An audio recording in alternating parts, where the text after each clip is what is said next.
Beautiful location. எனக்கு இருக்கிறது ஒரே ஒரு பொண்டாட்டி.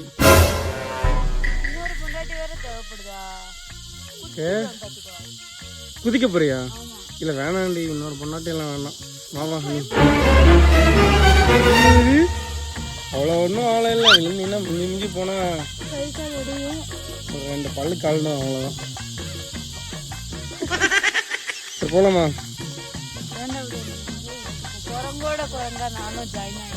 நீ அவங்க கூட தான் முன்னாடி இருந்த ஃபேமிலி.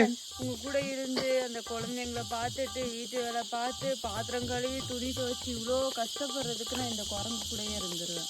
பனானா ஆப்பிள்ஸ் எல்லாம் கொடுத்துட்டு போறாங்க. சரி நான் அப்படியே இருந்துக்கிறேன். சரி okay bye. Okay Tata, see you. பின்னாடி கத்தக்கூடாது ப்ரோ. நிஜமா சீரியஸாவா? கிளம்பிடுவேண்டே. சரி வா. குரங்குங்கெல்லாம் வேண்டாம்.